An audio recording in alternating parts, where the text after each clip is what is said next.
Meu nome é Roberto, tenho 62 anos. E na véspera de Natal, meu próprio filho olhou nos meus olhos e disse friamente: "Se enganou de casa." A frase me atingiu com a força seca de um golpe no estômago, mas não reagi. Não chorei, não gritei e, acima de tudo, não implorei. A humilhação era o preço que eu havia calculado pagar, mas a precisão cirúrgica da rejeição de Rodrigo me pegou desprevenido. Eu havia chegado ao interior de Minas Gerais, aterrissando naquela pequena cidade onde a brisa noturna carregava o cheiro de café passado e terra molhada, e aonde as luzes de Natal pareciam brilhar mais intensamente do que em qualquer metrópole. Era uma volta que esperava há 25 anos. 25 anos vivendo em outra realidade, tentando esquecer que Fátima e meu filho existiam, apenas para descobrir que a memória, como uma dívida antiga, sempre vence. A fachada da casa, pintada de um amarelo claro desbotado, que eu me lembrava de ter escolhido pessoalmente, estava idêntica. Uma única guirlanda, simples, pendia na porta de madeira maciça. Parei o carro alugado a uns 50 metros, desci e caminhei devagar, sentindo cada centímetro do asfalto rachado sob meus sapatos de couro. Eu havia praticado aquele momento em minha cabeça centenas de vezes. O que diria? Como Fátima reagiria?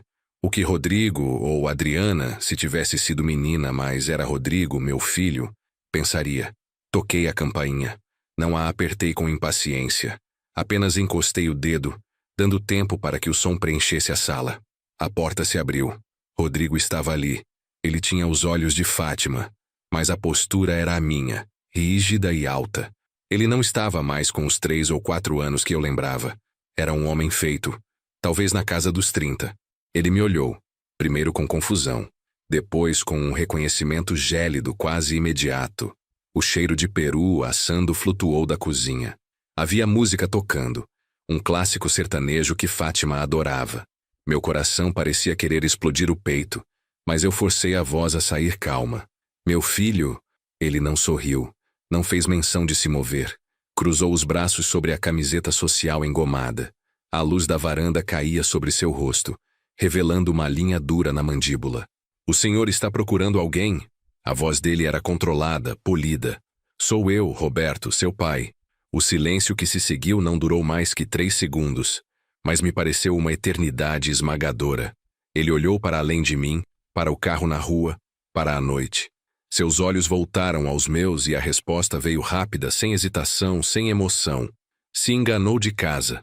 A negação não era uma pergunta. Era uma declaração de fato. Não havia ódio. O que era pior. Havia apenas uma indiferença formal, como se eu fosse um vendedor de enciclopédias ou um vizinho desconhecido. Respirei fundo, sentindo o peso de 25 anos não resolvidos. Assenti levemente. Sabia que, naquele momento, qualquer súplica ou tentativa de explicação seria combustível para o desprezo. O plano dependia da minha discrição. Eu não vim aqui para ser aceito, ainda não. Entendi. Desculpe o engano. Murmurei, recuando. Rodrigo fechou a porta lentamente. Não a bateu. O clique da tranca foi o meu ponto final naquela conversa. Virei e caminhei de volta ao carro. As luzes de Natal na rua pareciam zombar do meu fracasso. Dirigi sem rumo por alguns minutos, até encontrar a única pousada que ficava na parte mais afastada da cidade, quase na estrada que levava à capital. Uma pensão simples, sem estrelas ou conforto, que anunciava quartos limpos por um preço irrisório. Não queria um hotel elegante, queria anonimato.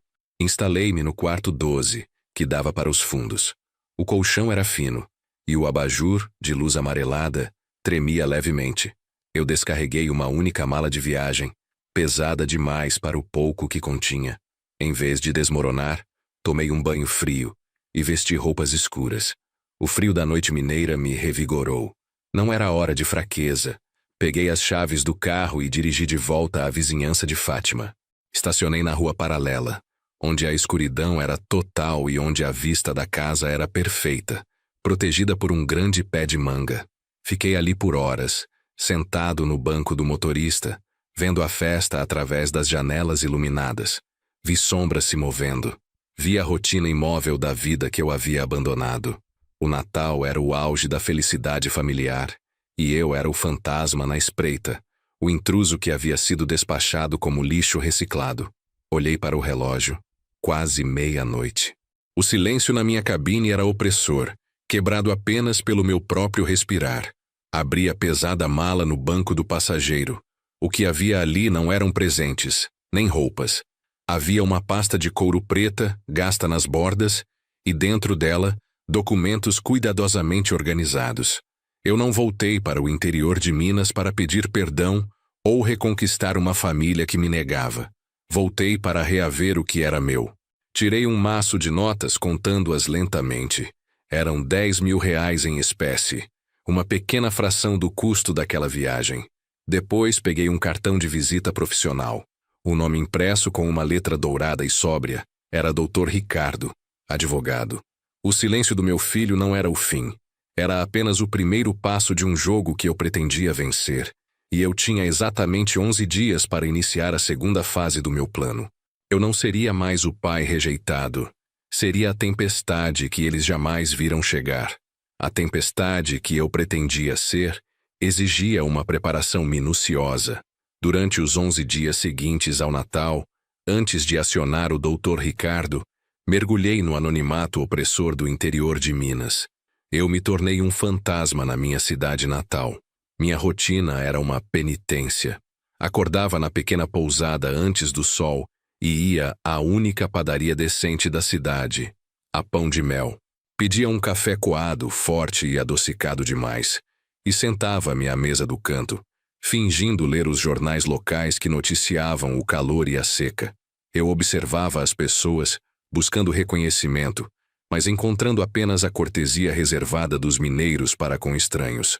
A Pão de Mel ficava a uns 10 quarteirões da Casa Amarela desbotada, uma distância segura o suficiente para não levantar suspeitas, mas próxima o bastante para me permitir caminhar pela vizinhança, sem parecer que eu estava rondando. Eu precisava entender o novo ritmo da vida que abandonei 25 anos antes. Rodrigo, meu filho, era um relógio. Saía todos os dias pontualmente às 7h15, de carro, vestindo invariavelmente uma camisa de manga comprida passada. O que ele fazia? Eu não sabia ainda, mas a regularidade metódica era um alívio. Mostrava a estabilidade, a base perfeita para o que eu planejava derrubar. A visão da casa era uma constante tortura e uma necessidade.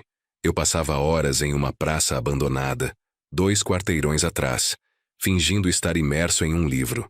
Dali, eu podia ver o portão lateral e, ocasionalmente, a figura de Fátima. Vê-la era como receber um soco silencioso. Ela estava mais velha, claro. Os cabelos grisalhos ao redor das têmporas eram a prova do tempo que eu perdi. Mas o modo como ela cuidava das petúnias na varanda, o jeito lento e cuidadoso com que secava a roupa no varal, eram movimentos familiares. Movimentos de uma mulher que construiu uma vida que eu havia prometido construir com ela e que falhei em sustentar. As pessoas veem meu abandono como covardia, e talvez fosse. Mas ninguém, nem Fátima, nem Rodrigo, jamais soube do sacrifício real. Eu não fugi por luxúria ou tédio. Eu fugi para proteger. Lembro-me daquele ano antes de ir embora, quando a ameaça de falência pairava sobre nossa pequena empresa de secos e molhados. A dívida que nos esmagava, os agiotas rondando a casa, a segurança de Fátima e do pequeno Rodrigo, que tinha apenas 3 anos e meio com aquele sorriso que iluminava o mundo, em risco. Meu plano foi drástico, mas na minha mente, necessário. Sumir, afastar o perigo e acumular secretamente o capital necessário para limpar meu nome e dar a eles o futuro que mereciam, longe da criminalidade que se instalava. 25 anos trabalhando duro, fora do país, longe de tudo, vivendo uma vida de privações autoimpostas, apenas para poder voltar um dia, limpo e solvente. Eu fiz isso por eles. Eu amei Fátima. O amor que sinto por Rodrigo é o motor da minha vida. A negação dele, o "se enganou de casa", ecoava não como rejeição ao pai, mas como o repúdio ao fantasma que ele pensava que eu era. Ele não sabia de nada, mas havia algo mais na rotina da Casa Amarela. Um detalhe, um intruso, que começou a estilhaçar minha autojustificação. Na quarta-feira vi o homem pela primeira vez. Ele não era um vizinho. Tinha a mesma idade de Fátima, talvez um pouco mais. Estava à vontade, consertando uma telha solta na garagem, rindo enquanto conversava com Rodrigo, que lhe passava as ferramentas. Na sexta-feira, ele estava lá de novo. Sentado à mesa da cozinha, pude ver pela janela lateral, tomando café com Fátima. Eles não se tocavam com paixão, mas havia uma familiaridade suave, uma intimidade construída em anos de pequenos gestos. Era um homem que parecia ter preenchido o vazio que minha ausência havia deixado. Um substituto. O conforto que ele irradiava era palpável. Eu inferi o nome, Fábio. Os vizinhos da padaria falavam sobre o seu Fábio, que ajudava sempre a Fátima. Meu plano de vingança, o resgate do que era meu, não podia falhar. Eu não podia permitir que outro homem usufruísse dos anos de sacrifício que me custaram a juventude e a família. Não permitiria que ele fosse o pai de Rodrigo ou o marido de Fátima, especialmente quando eu estava prestes a lhes oferecer tudo o que lhes prometi. A visão de Fábio, com sua presença calma e despretensiosa, transformou o cálculo frio em algo mais urgente e feio. A indiferença de Rodrigo era um espinho. A presença desse homem era um punhal. Na manhã do 11º dia, a rotina de observação terminou. Deixei a pousada, paguei a conta em espécie e dirigi para a capital. O carro serpenteou pelas rodovias de Minas Gerais. Eu não voltaria a ver aquela pequena cidade até o momento em que a lei me autorizasse. No banco do passageiro, a pasta preta de couro me esperava, e o cartão com a letra dourada. Eu não procurava o perdão deles. Eu procurava o meu dinheiro e o meu nome. E agora, eu faria o que fosse preciso para remover o intruso. Estava na hora de conhecer o Dr. Ricardo. A capital mineira me recebeu com seu calor úmido e a impessoalidade fria que eu procurava. O Dr. Ricardo mantinha um escritório no 12º andar de um prédio envidraçado no centro. Não era um lugar para sentimentalismos. Ricardo era exatamente como eu me lembrava do nosso contato por videoconferência. Um homem alto, de terno cinza claro, com uma calma estudada. Seus olhos, contudo, eram de um profissional que já viu de tudo. Ele não perguntou onde eu estive durante os 25 anos, nem por que eu estava voltando agora. Ele só perguntou sobre os documentos. Coloquei a pasta preta sobre a mesa de mogno lustrada. Os documentos eram a prova de uma vida inteira de trabalho em construção civil, uma sucessão de investimentos e a lavagem final dos ativos que eu havia acumulado no exterior. Eu estava limpo. E estava rico. Muito mais do que jamais teria sido com a pequena empresa de secos e molhados no interior. Seu Roberto, disse Ricardo, deslizando a mão sobre os papéis. O processo de dissolução de sociedade e reativação da posse dos bens deixados em Minas Gerais será complexo, mas juridicamente sólido. Temos provas de que o capital inicial para a empresa que sua esposa administra hoje era seu, e que as dívidas que o forçaram a sair foram salvas, posteriormente, com fundos que você agora pode comprovar. Não me importa o dinheiro. Menti. Na verdade, me importava, mas o que eu queria desesperadamente era a ferramenta para reabrir a porta que Rodrigo havia fechado. Quero que eles entendam o sacrifício. Quero que vejam que não fui um covarde. Ricardo assentiu, mas seu olhar era cético. A lei não se importa com sacrifícios pessoais, apenas com contratos e propriedades. Se você quer o lado pessoal da história, teremos que montar um dossiê robusto. Eu aproveitei o gancho. E sobre o outro homem, Fábio, consegue informações sobre ele? O que ele faz, onde mora, há quanto tempo está na vida de Fátima? O advogado fez uma anotação em uma caderneta de couro. A contratação de um investigador particular foi imediata, discreta e cara, mais R$ 10.000. Deixei o escritório sentindo-me mais leve e ao mesmo tempo mais sujo.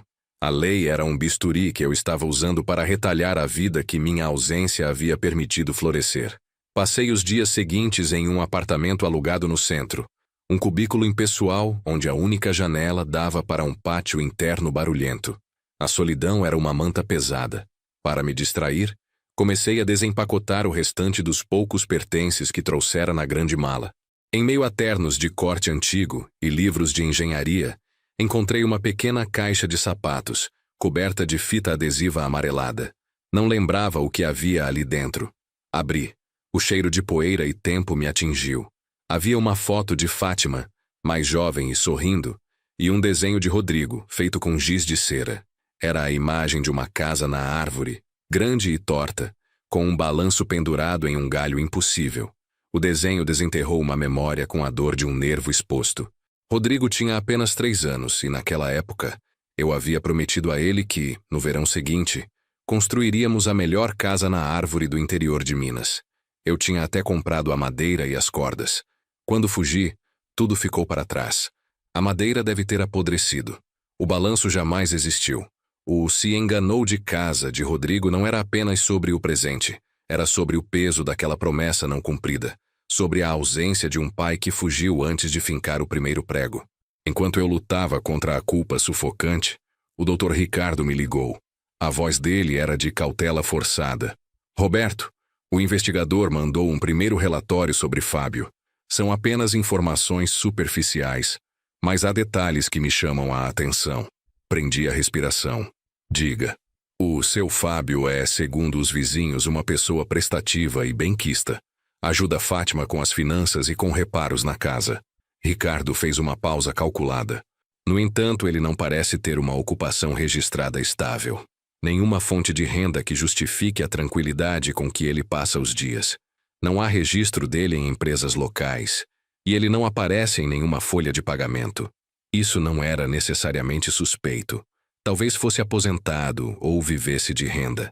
"E o que mais?" perguntei. "Fábio se mudou para a cidade há cerca de 7 ou 8 anos. Ele não é nativo, o que é incomum para um relacionamento de longa data no interior. E há algo mais? Descobrimos que, nos últimos 6 meses, houve um fluxo atípico de vendas de ativos ligados a Fátima." Meu coração acelerou. "Que tipo de ativos?" "Um pequeno lote de terra rural, que valia um bom dinheiro, foi vendido abaixo do preço de mercado, e o dinheiro foi sacado em espécie em nome de Fátima. E Roberto, o mais estranho, o investigador escutou alguns vizinhos mais próximos comentando, em sussurros, que ultimamente a Casa Amarela tem sofrido com uns apertos. Dizem que, há poucas semanas, Fábio esteve envolvido em um empréstimo de um tipo que não é feito em bancos." A descrição de Fábio mudou instantaneamente. Ele não era mais apenas o substituto gentil que havia preenchido meu vazio. Ele se tornava uma sombra. Um aproveitador, talvez.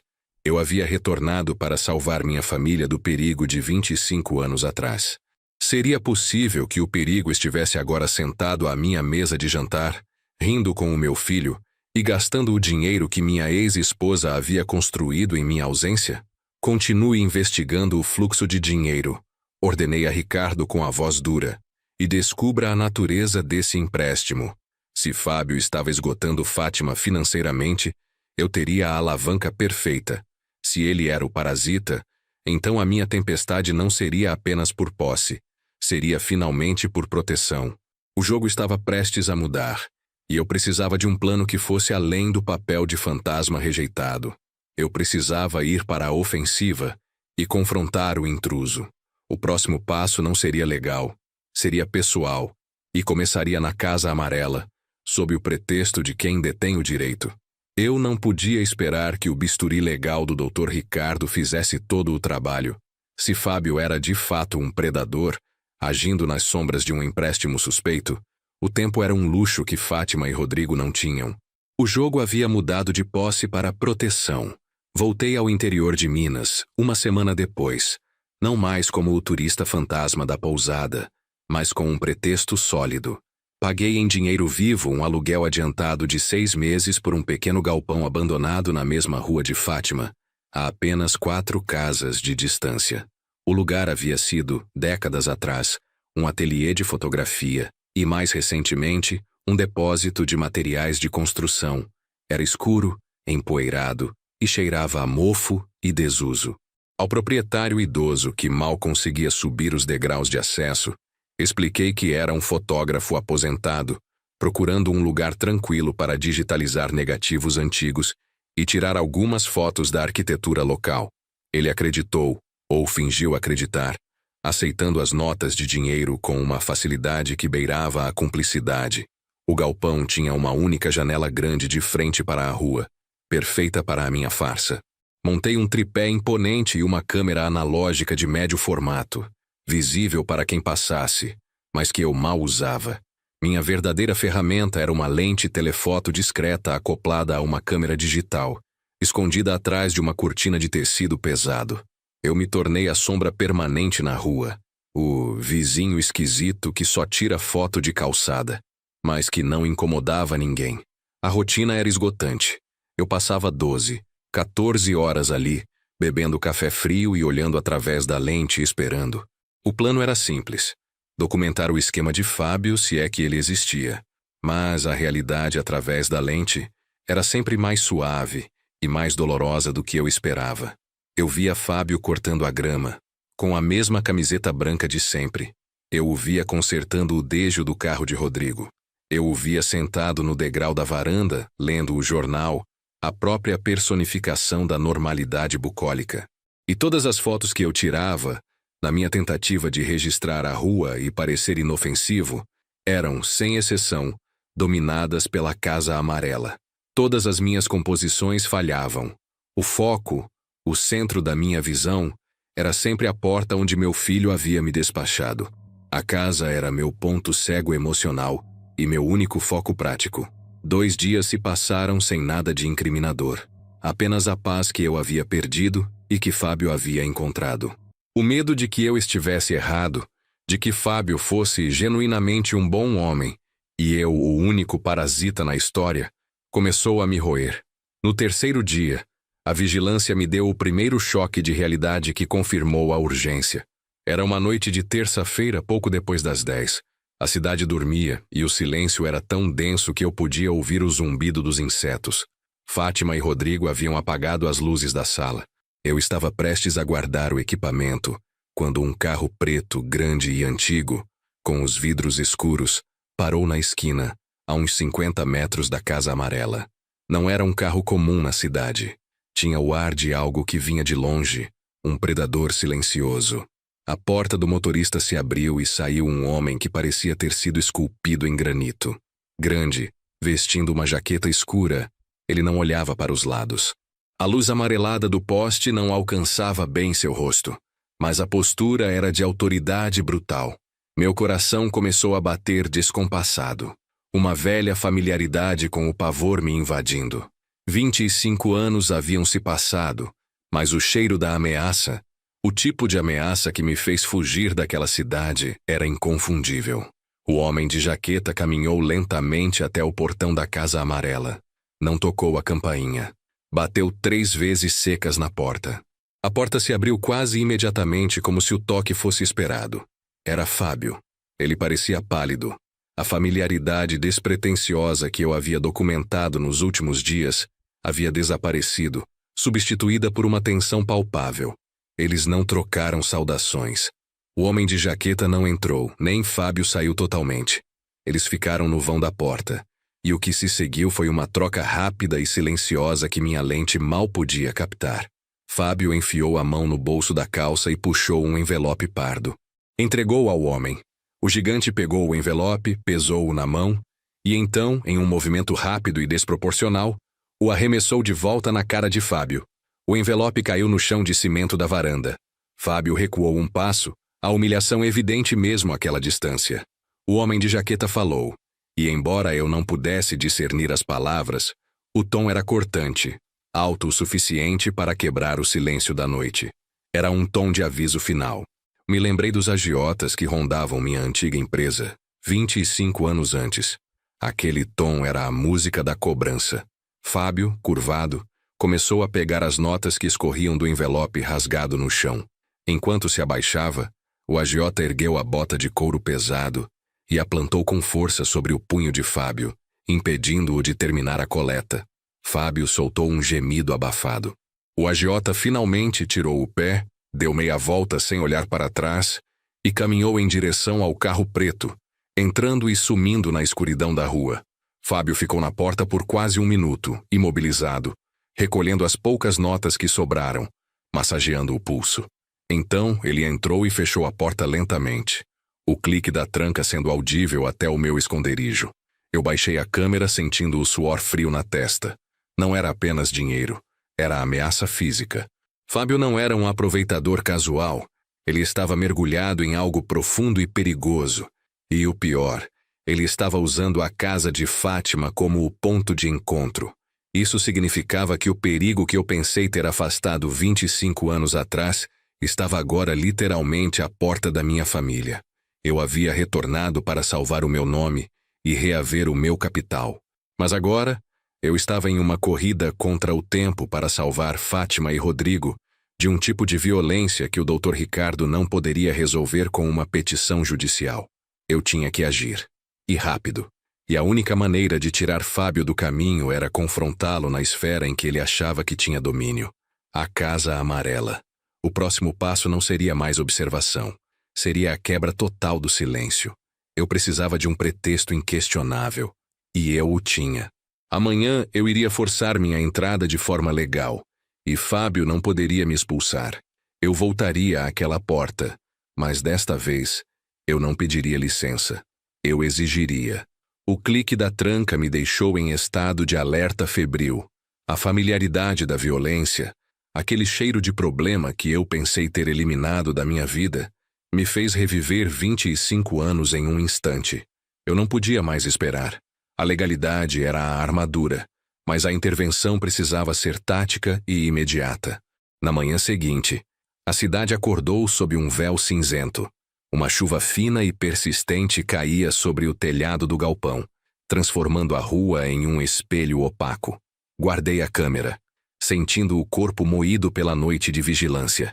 Eu estava psicologicamente exausto, mas a adrenalina impedia o descanso.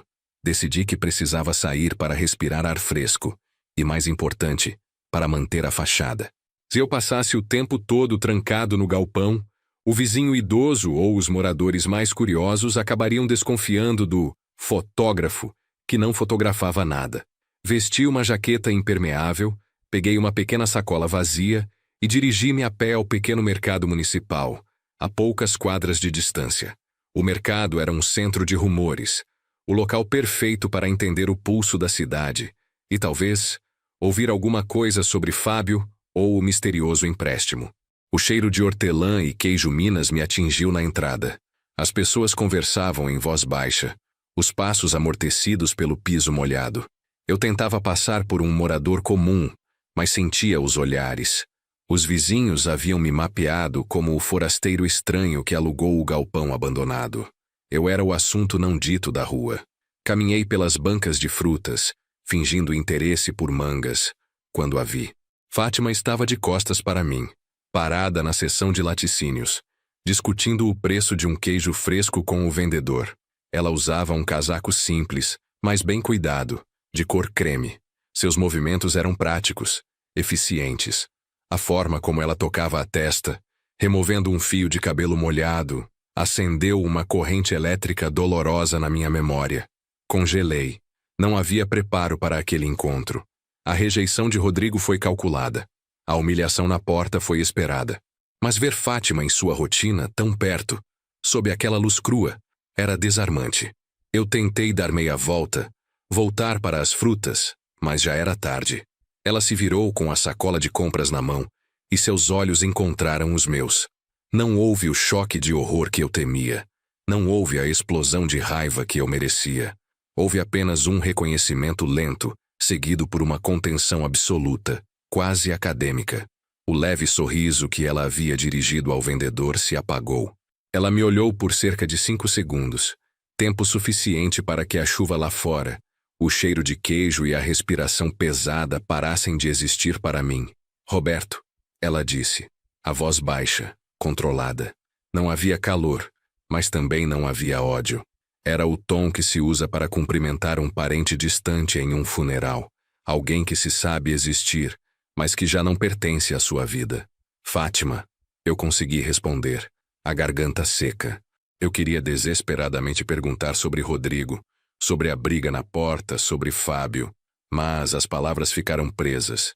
Idiotas. Ela não fez menção de se aproximar. A distância entre nós, de uns 3 metros, parecia intransponível. Soube que o senhor está de volta à cidade. Ela comentou de forma neutra. O uso de "o senhor" me atingiu com a força de um tapa. Eu não era mais o marido, nem o pai de seu filho. Eu era um senhor, um conhecido do passado, um estranho formal. Sim, eu voltei por alguns motivos. Gaguejei. Ela apertou a alça da sacola e seus olhos, que eu sempre lembrava como cheios de vida e fogo, estavam agora cansados, com sombras sob as pálpebras, mas ainda firmes. Ela não estava mais defendendo a casa. Ela estava apenas constatando um fato incômodo. 25 anos é muito tempo, Roberto, ela disse, com a suavidade letal da resignação. A vida continuou. Não há nada para reaver aqui, a não ser talvez a paz que levamos anos para reconstruir. Eu tentei apelar para o sacrifício que havia feito. Eu sei que parece. Ela me interrompeu, não rudemente, mas com uma autoridade calma que nunca havia demonstrado na juventude. Não me importa o que parece, Roberto. Importa o que foi. Você escolheu um caminho, e nós fomos obrigados a escolher o nosso. E nós ficamos bem. Rodrigo está bem. Eu estou bem. O silêncio dela sobre Fábio era ensurdecedor. Ela me negava até mesmo a honra da confrontação. Foi a indiferença, a piedade distante em seus olhos que me rasgou por dentro. Ela não me via como o vilão que voltou para causar estragos. Ela me via como um homem velho e patético, tentando desesperadamente se encaixar em uma moldura onde ele não cabia mais. Eu entendo, murmurei, sentindo-me encolher. A humilhação de Rodrigo havia sido dolorosa. A de Fátima era esmagadora. Ela apenas assentiu, um movimento breve e final. Então, espero que o senhor encontre o que está procurando. Mas, por favor, não procure na nossa casa. Ela pediu, com o tom de quem fala com uma criança travessa. Ela se virou, retomou o caminho para o caixa e desapareceu na pequena multidão do mercado, deixando-me sozinho entre os cheiros de pimenta e hortelã. Voltei ao galpão imediatamente. A sacola de compras ainda vazia na minha mão. O encontro com Fátima havia pulverizado qualquer vestígio de autojustificação. O sacrifício não importava. O que importava era que eu havia perdido a luta. A perda não era material, era emocional. Mas a visão de Fábio sob a bota do agiota me deu um novo fôlego. Fátima podia me rejeitar, mas ela estava em perigo. Eu tinha a obrigação de protegê-los, mesmo que fosse forçada. Liguei para o Dr. Ricardo, tremendo levemente. A chuva castigava a janela embaçada do galpão. Dr. Ricardo, acelere tudo, ordenei, minha voz rouca de cansaço e frustração. Não podemos mais esperar. Preciso da notificação legal de reativação da posse da empresa e dos bens ainda esta semana. Use a cláusula de urgência. Envie a notificação por oficial de justiça e garanta que o receptor seja Fátima. O advogado, habituado ao meu tom urgente, perguntou: e o que eu digo se ela ligar pedindo para entender a situação? Eu fechei os olhos, lembrando-me do olhar de piedade de Fátima. Diga a ela que a lei está sendo aplicada. Diga que é uma questão de direitos e de capital, e que eu voltarei para reivindicar o que é meu. E, Ricardo, envie uma cópia para o endereço residencial. Certifique-se de que o Fábio também saiba. Era o meu pretexto inquestionável. Eu usaria a lei como ariete, não para reaver o dinheiro, mas para derrubar a porta. A notificação seria entregue em 2 dias, na quinta-feira. Eu ficaria no galpão, observando. Quando o oficial de justiça batesse a porta, a paz de Fátima seria estilhaçada. Eu não entraria naquele momento. Eu apenas observaria a reação. Eu seria a tempestade, e desta vez, eles não poderiam me mandar embora. Eu daria a Fábio tempo suficiente para sentir o cerco se fechar. Tempo de sobra para cometer o erro final. Aquele que me permitiria intervir de forma definitiva e salvá-los do perigo que ele havia trazido à minha casa. O plano era frio, calculado e cruel, mas a crueldade era o preço do resgate, e eu estava pronto para pagar. A partir de agora, tudo seria visível. Eu não seria mais a sombra na rua. Eu seria a ameaça legal pairando sobre a Casa Amarela, O meu plano era frio, calculado e cruel, mas a crueldade era o preço do resgate. E eu estava pronto para pagar. Eu havia retornado ao galpão. A chuva fina continuava, transformando as telhas de amianto em um tambor desafinado. Eu me movi pelo cubículo escuro, limpando a lente e ajustando o foco. A notificação legal chegaria amanhã, quinta-feira. Eu tinha menos de 24 horas para ser apenas a sentinela, o observador silencioso. A manhã e a tarde de quarta-feira arrastaram-se, pesadas como chumbo. Eu via a movimentação normal. Fátima saía rapidamente para alguma tarefa. Rodrigo voltava do trabalho no meio da tarde. Não havia sinal do carro preto ou do agiota, mas a cena da noite anterior estava gravada na minha mente. Aquele pulso pisado era a minha evidência. E então, no meio da tarde, Fábio apareceu. Ele estacionou sua picape velha na frente da casa amarela e descarregou pilhas de madeira serrada, cordas grossas e algumas ferramentas que pareciam novas. Ele não agiu como um vizinho prestativo. Ele agiu como o dono da casa, como o homem que tinha a responsabilidade de construir. Ele estava vestindo uma camiseta regata, exibindo os braços fortes e bronzeados, o oposto exato da minha figura esquálida, envelhecida e enfiada em roupas escuras dentro do galpão. Ele parecia perfeitamente ambientado, a personificação do conforto mineiro. Eu observei enquanto ele e Rodrigo, que havia trocado a camisa social por uma camiseta surrada, começavam a mover a madeira para o quintal. O estômago se revirou quando percebi para onde eles se dirigiam. Havia uma mangueira imensa e antiga no fundo do quintal, a mesma que eu me lembrava de ter escalado na infância. Era na base daquele tronco que eu havia prometido a Rodrigo, 25 anos atrás, que construiríamos a melhor casa na árvore de todo o interior de Minas. Eles não estavam construindo uma estrutura infantil. Eles estavam construindo uma plataforma, um deck elevado ancorado firmemente nas ramificações mais baixas da árvore. Era uma estrutura robusta, algo que levaria tempo e habilidade para ser concluído. A visão era um golpe físico. A promessa não cumprida, o desenho amassado do balanço, o peso da minha covardia ou sacrifício, tudo aquilo estava sendo expurgado da história de Rodrigo, reescrito com a caligrafia de Fábio. Eles trabalhavam em silêncio por um tempo. A cumplicidade entre eles era ensurdecedora. Fábio dava instruções sobre como usar a furadeira, e Rodrigo assentia com a cabeça, concentrado, um discípulo do pai postiço. Rodrigo nunca havia aprendido a manusear uma ferramenta comigo. Meu filho estava ali, aos 30 e poucos anos, recebendo as lições práticas de vida que eram minhas por direito, oferecidas pelo homem que estava afundando minha família em dívidas criminosas. O desprezo de Rodrigo na véspera de Natal fazia sentido. Ele não precisava de mim. Ele tinha Fábio, que não só ficou, como estava finalizando a história que eu havia deixado inacabada. A minha garganta apertou. Não era mais sobre o dinheiro ou o nome. Era sobre o roubo da minha paternidade. Eu estava tão concentrado na janela que não notei Fátima se aproximar. Ela saiu da casa, levando 2 garrafas de refrigerante e copos para o quintal. Seu rosto estava relaxado, uma leveza que eu raramente vira nela nos últimos dias de vigilância. Ela estava orgulhosa deles. Ela se sentou em uma cadeira de plástico na varanda e observou os 2 homens trabalhando. O ar de uma família completa pairava sobre o quintal. Fábio, então, fez a jogada que me levou ao limite. Ele subiu na base da plataforma incompleta, equilibrando-se com facilidade. Olhou para Fátima, que riu baixinho, e depois para Rodrigo, que prendia uma viga. Ele sorriu. Não um sorriso casual, um sorriso triunfante, que só alguém que sabe que está sendo observado faz. Lentamente, Fábio virou a cabeça. Seu olhar não foi para o céu ou para a rua. Ele procurou ativamente a janela do galpão, 4 casas abaixo. Nossos olhares se encontraram. O vidro embaçado da minha câmera, a escuridão do meu esconderijo eram inúteis. Ele sabia que eu estava lá, observando cada movimento. Ele estava me desafiando.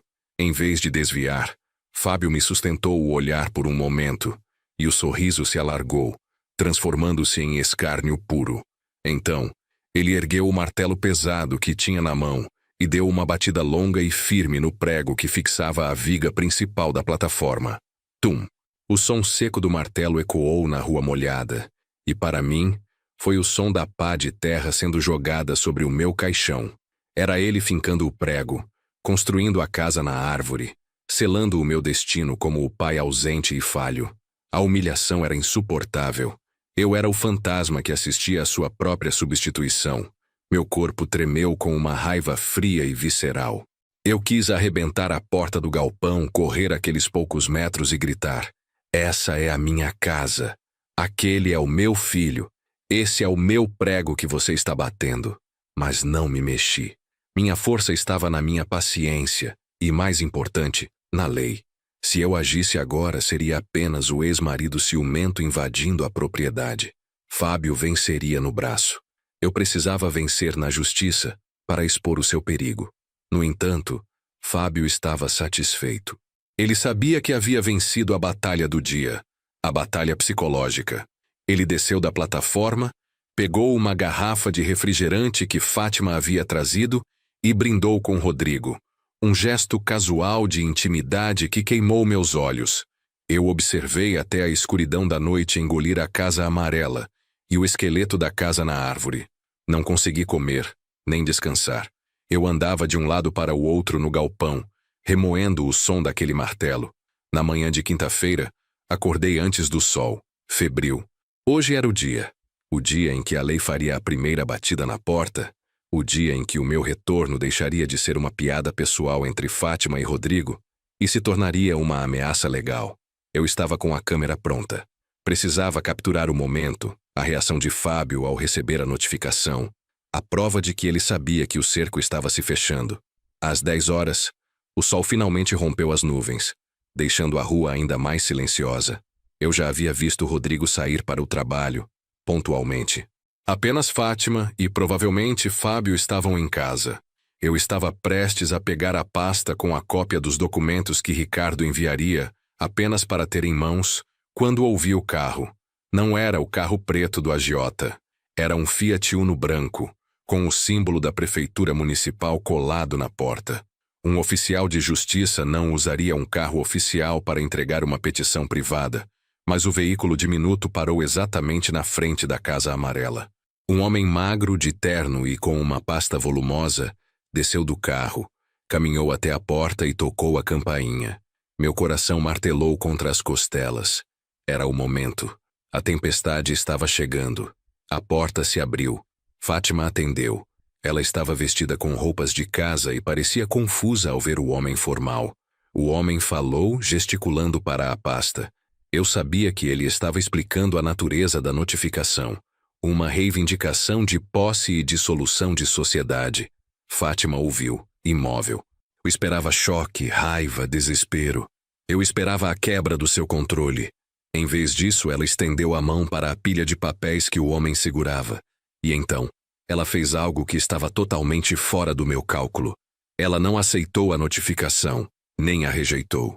Ela pegou a pasta, olhou para o documento principal e, com uma calma que era mais assustadora do que qualquer grito, ela rasgou o papel ao meio, lenta e deliberadamente. O rasgo fez um som seco e final. O oficial de justiça ficou parado, atônito. Fátima devolveu os pedaços rasgados ao homem. "Diga ao Dr. Ricardo", ela disse, a voz clara e forte, audível até meu esconderijo por causa da quietude da manhã, "que eu sei quem está por trás disso. E diga ao Roberto que a única coisa que ele vai reaver nesta casa é o silêncio que ele levou com ele, e que se ele tocar novamente na paz do meu filho com esses papéis, eu o denuncio por assédio. Ele não existe mais para nós." Ela fechou a porta com um clique decisivo. O funcionário, visivelmente abalado, recolheu os pedaços de papel do chão da varanda, entrou no carro e acelerou, deixando para trás apenas o silêncio violento. Eu baixei a câmera, as mãos tremendo. A lei, o meu ariete, havia se quebrado na primeira investida. O poder do meu capital havia sido transformado em migalhas na porta da minha casa. Eu não era mais a ameaça legal. Eu era, aos olhos dela, apenas um assediador patético. A notificação falhou. A humilhação de Fábio foi simbólica. A de Fátima era total e pública. Eu havia subestimado a força da sua raiva silenciada, mas eu havia forçado a situação. Fábio sabia que eu estava vindo. Fátima sabia. E agora, sabendo que a lei havia falhado, eu tinha que mudar o jogo. A paciência acabara. Eu precisava de uma entrada. Eu precisava de uma razão que superasse o desprezo de Fátima. Eu precisava de uma crise. E a crise estava do lado de dentro, no pulso pisado de Fábio e nas notas que escorriam do envelope. Naquela mesma tarde, liguei novamente para Ricardo. Minha voz já não era a de um cliente. Era a de um homem desesperado. Doutor Ricardo, eu disse sem rodeios. Não vamos mais esperar. Mude o foco. Quero um levantamento imediato sobre o empréstimo que Fábio contraiu. Não me importa se é agiotagem. Quero os nomes dos envolvidos. Eu preciso saber de quem Fábio está fugindo. Ricardo hesitou. Roberto, isso é perigoso. Estaremos entrando no submundo fora da jurisdição civil. Não me importa, rosnei. Se eles estão ameaçando Fátima e Rodrigo, eu não tenho tempo para júris. Eu voltarei amanhã para aquela casa. E se Fábio estiver lá, ele terá que me dizer a verdade. Eu preciso de informações para confrontá-lo, para forçá-lo a sair. Descubra tudo. E faça isso rápido. Desliguei. O cheiro de mofo e desuso no galpão parecia se intensificar. Eu tinha que quebrar o silêncio de Fátima. E só conseguiria isso mostrando a ela que o homem que construía o futuro de seu filho era, na verdade, a ruína que eu havia voltado para impedir. Eu não podia mais ser o fantasma. Eu tinha que ser o salvador. E amanhã, na sexta-feira, eu faria a minha própria notificação sem a chancela da lei e diretamente na presença de Fátima e Fábio. Era tudo ou nada. Eu iria à guerra. Mas primeiro, eu precisava de uma arma de verdade. E Ricardo era a minha única esperança de encontrá-la a tempo. Eu tinha ido à guerra com uma petição. E Fátima havia me respondido com migalhas de papel rasgado. Ela não só rejeitou a minha presença, como rejeitou o meu poder, esfregando na minha cara que, para ela, a lei e o capital não tinham mais peso do que fofocas de vizinhos. Eu era um assediador, um fantasma insistente.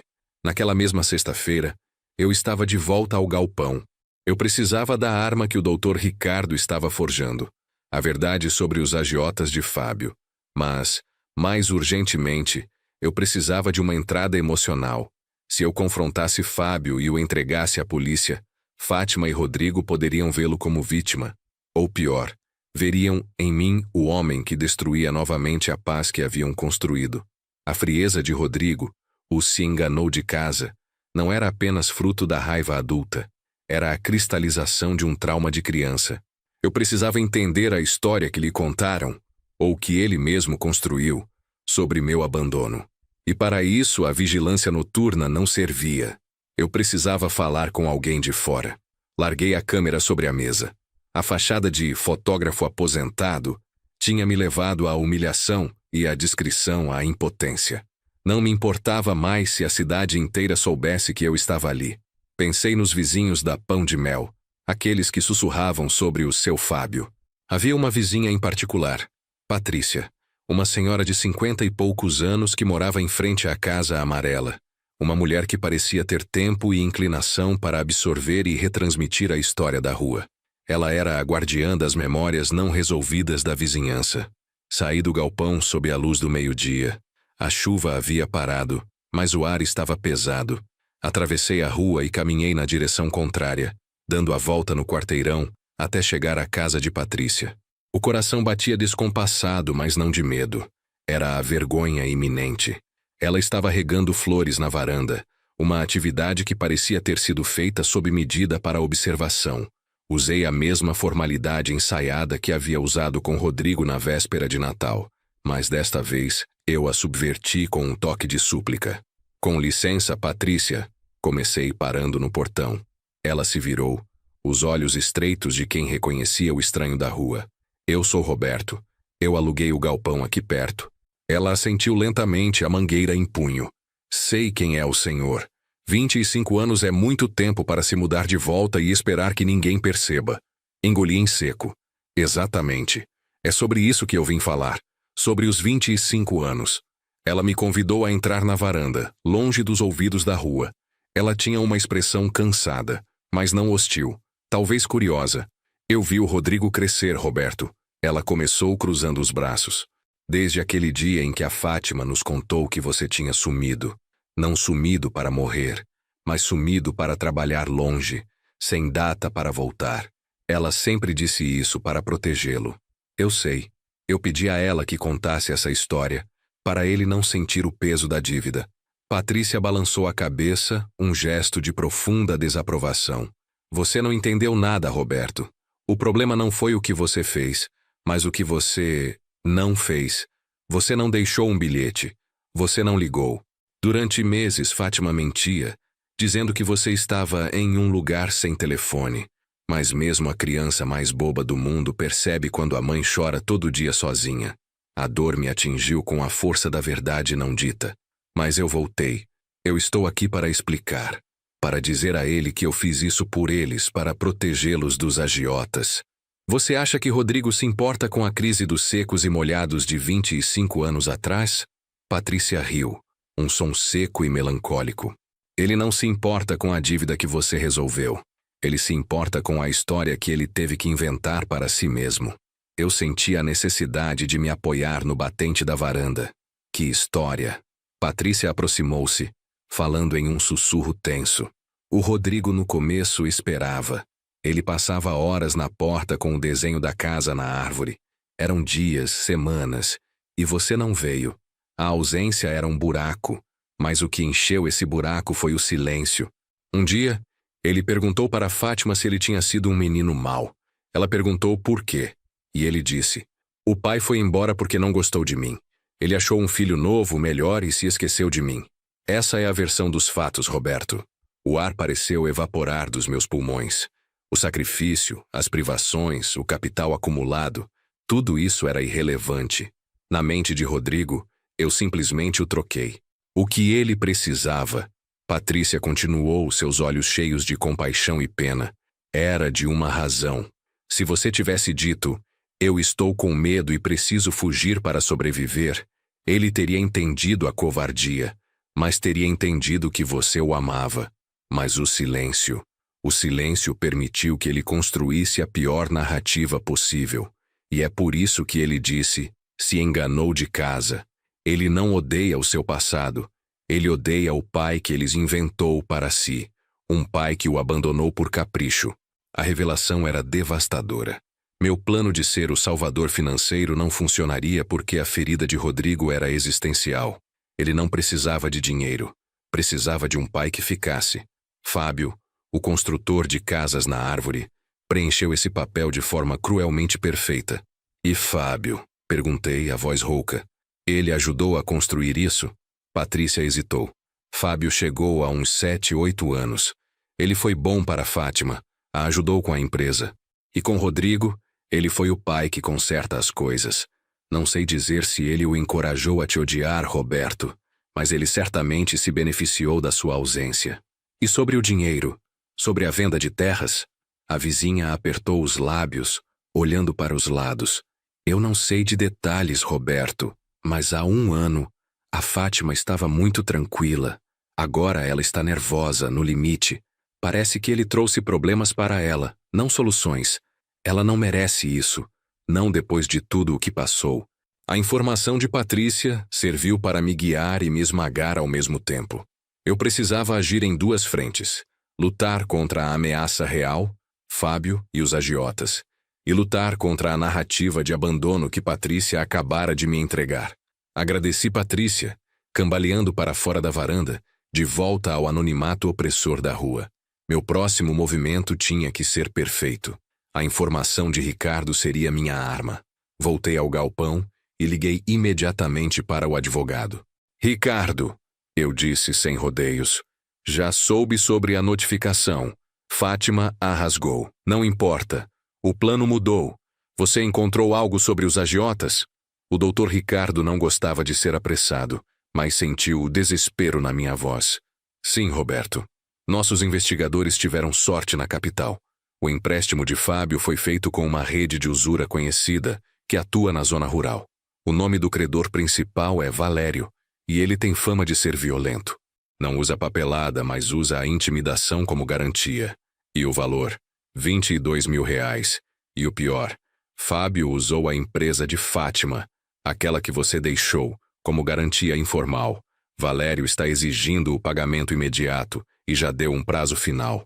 Se Fábio não pagar até a próxima semana, eles vão se hospedar na Casa Amarela. R$ 22.000. Uma quantia irrisória para mim, mas uma ameaça de morte para a minha família. Era o pretexto perfeito. Eu não estava voltando para cobrar dívidas antigas, mas para pagar as dívidas dele. Eu preciso dos detalhes do encontro de pagamento. Onde Valério opera? Onde eu posso encontrá-lo? Ricardo, apreensivo, tentou me dissuadir. Roberto, deixe a polícia cuidar disso. Você não pode se envolver nessa esfera. Eu não posso deixar Valério se envolver na vida da minha família. Se a polícia for acionada agora, Valério fará o que for preciso para se vingar antes de ser pego. E Fátima e Rodrigo estarão no meio. Desliguei. O confronto estava marcado. Eu tinha duas tarefas urgentes. Primeiro, encontrar Valério e garantir que o agiota desaparecesse da vida de Fábio, Fátima e Rodrigo. Segundo, confrontar Fábio e expô-lo diante de Fátima e Rodrigo, usando a dívida como prova irrefutável de sua traição. O plano era ir à Casa Amarela naquela mesma noite. A sexta-feira seria o dia do acerto de contas, mas antes de confrontar a minha família, eu tinha um encontro marcado com o perigo. Peguei a chave do carro, abri a pesada mala de viagem. Os R$ 100.000 em notas de 200, o restante do dinheiro que eu havia trazido do exterior, estavam esperando. Eu precisava de apenas 22.000, mas levaria o dobro. O submundo não negociava com cartão. Eu não iria encontrar Valério em um escritório com piso de mogno. Eu iria encontrá-lo no escuro, na mesma escuridão que me fez fugir 25 anos atrás. Eu era o pai que precisava provar seu amor, não com a lei ou com o capital, mas com a coragem que havia lhe faltado na juventude. Eu seria o pai que protege, mesmo que isso custasse a minha vida. O sol estava se pondo, tingindo o céu de Minas em tons de laranja e roxo. Eu estava voltando ao passado, mas desta vez eu não fugiria. Eu caçaria o fantasma. E o meu primeiro alvo seria Valério. Só depois eu poderia enfrentar Fábio e finalmente tentar quebrar o silêncio de Rodrigo. O tempo de observação havia acabado. Eu não podia mais ser o fantasma. Eu tinha que ser o salvador. E amanhã, na sexta-feira, eu faria a minha própria notificação, sem a chancela da lei, e diretamente na presença de Fátima e Fábio. Era tudo ou nada. Eu iria à guerra. Mas primeiro, eu precisava de uma arma de verdade. E Ricardo era a minha única esperança de encontrá-la a tempo. O sol estava se pondo, tingindo o céu de Minas em tons de laranja e roxo. Eu estava voltando ao passado, mas desta vez, eu não fugiria. Eu caçaria o fantasma. E o meu primeiro alvo seria Valério. Só depois eu poderia enfrentar Fábio. E, finalmente, tentar quebrar o silêncio de Rodrigo. O tempo de observação havia acabado, mas o caminho para o covil de Valério era longo, e naquele final de tarde de sexta-feira, a necessidade de confrontar meu filho se impôs. Eu não podia arriscar minha vida sem antes tentar, pela última vez, perfurar o gelo de Rodrigo. Talvez, se ele visse a sinceridade do meu desespero, ele me daria a abertura necessária. Dirigi até a rua de Fátima. O galpão estava silencioso, já engolido pela noite.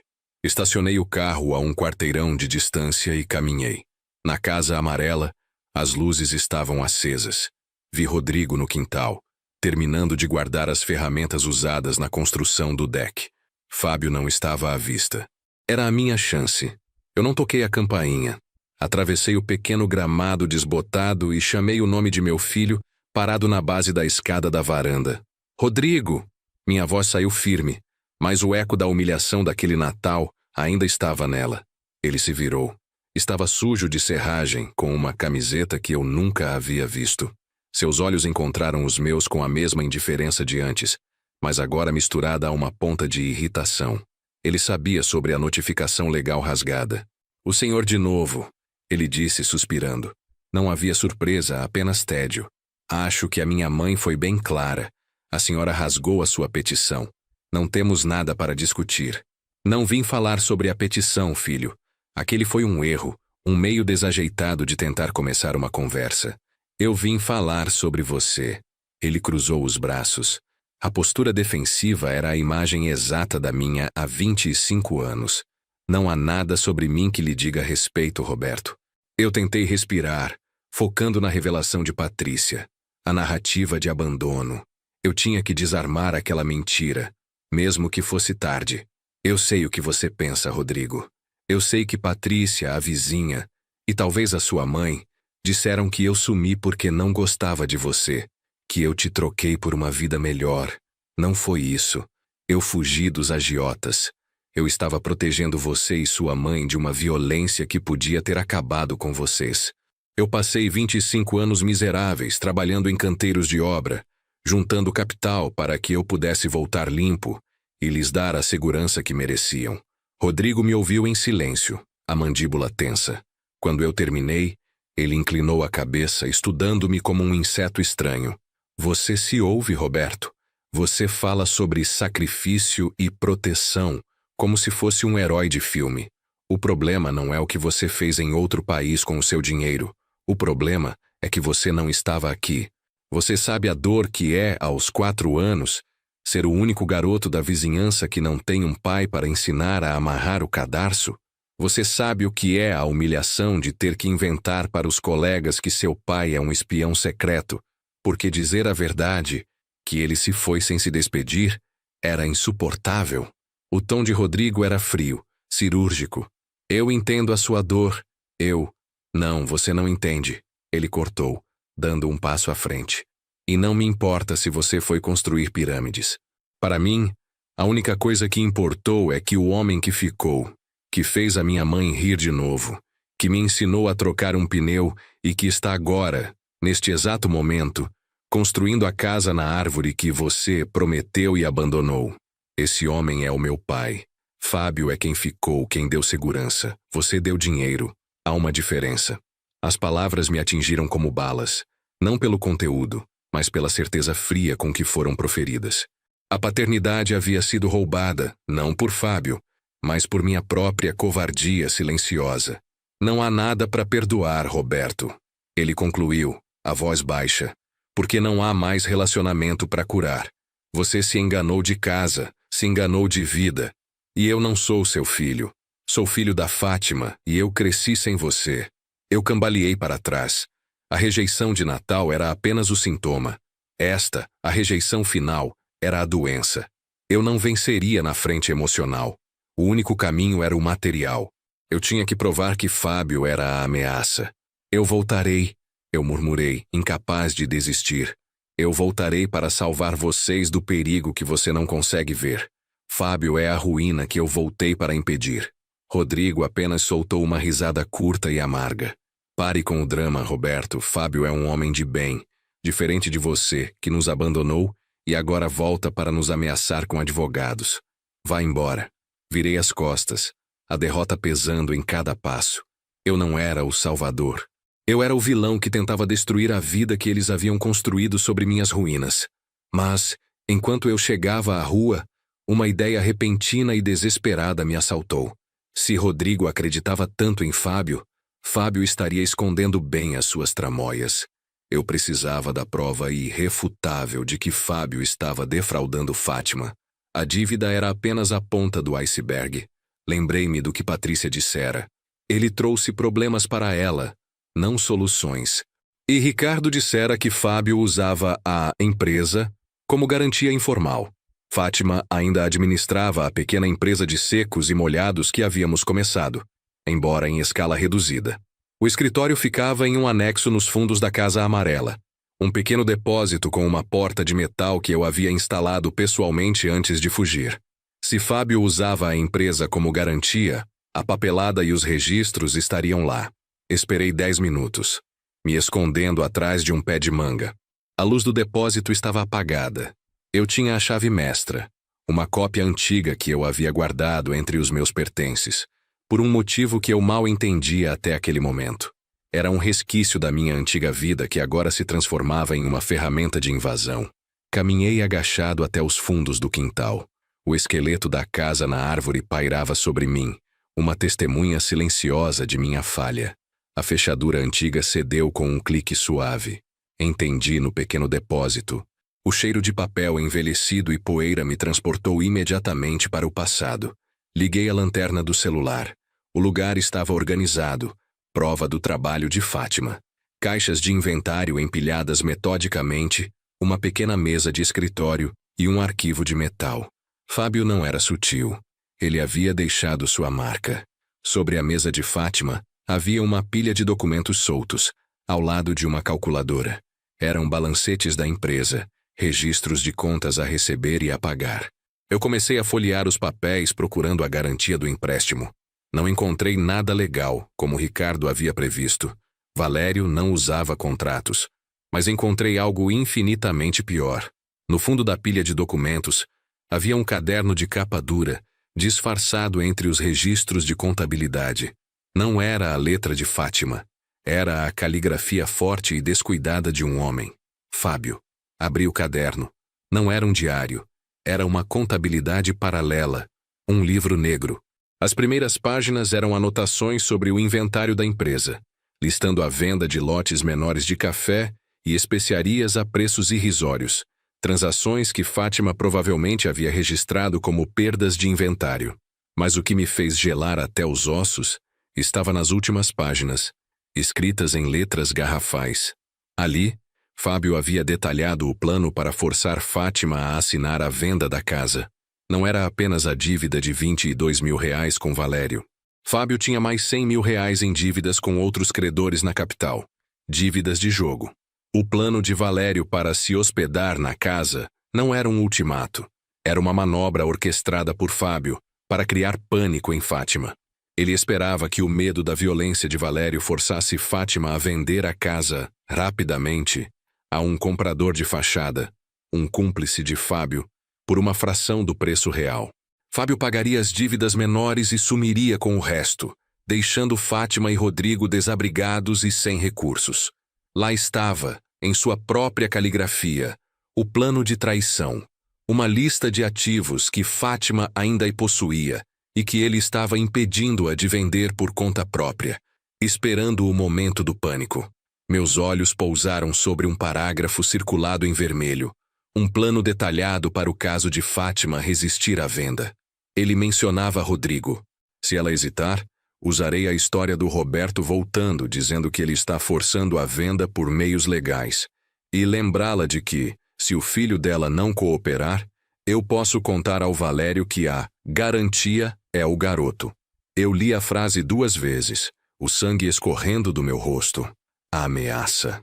O agiota de Fábio seria levado a acreditar que a segurança da dívida estava ligada à pessoa de Rodrigo.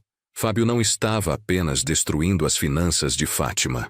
Ele estava usando Rodrigo como moeda de troca, como uma alavanca de extorsão. Ele estava vendendo meu filho para salvar a própria pele.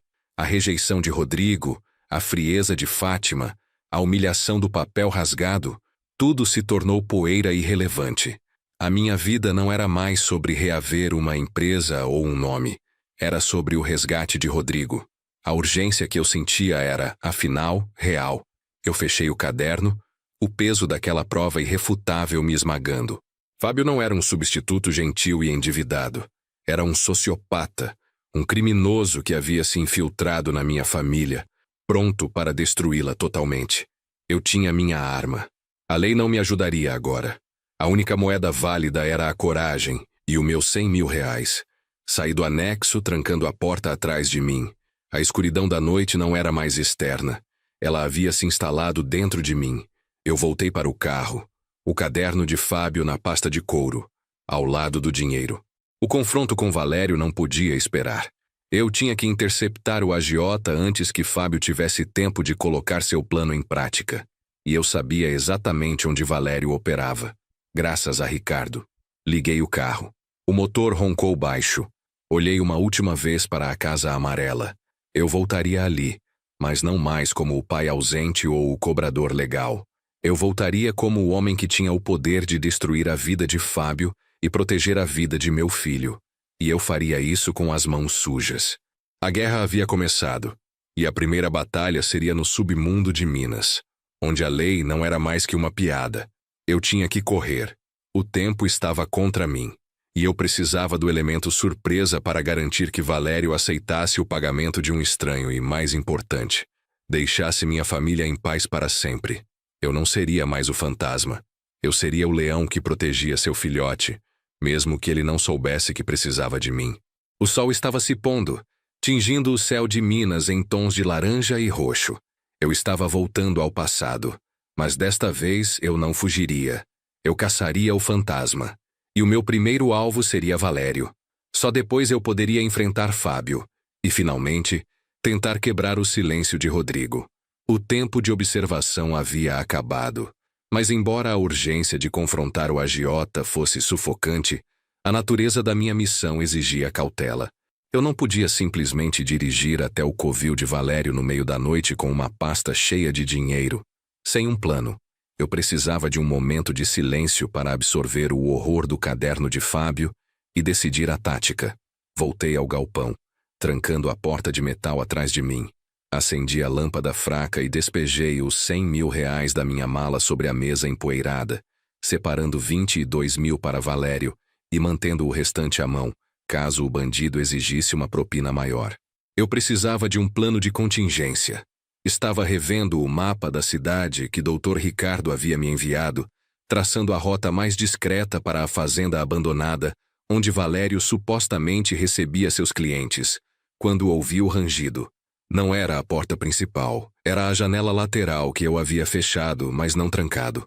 Um som suave de metal raspando. Um arrepio frio percorreu minha espinha. Era Fábio. Ele havia me seguido. Eu peguei o pesado tripé da câmera analógica, a única arma improvisada que eu tinha, e me movi para as sombras, atrás das cortinas escuras que eu usava para esconder a vigilância. A janela se abriu com um clac seco. Fábio entrou, silencioso e rápido, como um animal. Ele tinha tirado a camiseta suja de serragem e vestia uma camisa polo escura, mas o suor na sua testa denunciava a tensão. Ele parou no centro do galpão, piscando para se acostumar com a penumbra. Ele viu a pasta preta e as pilhas de notas sobre a mesa.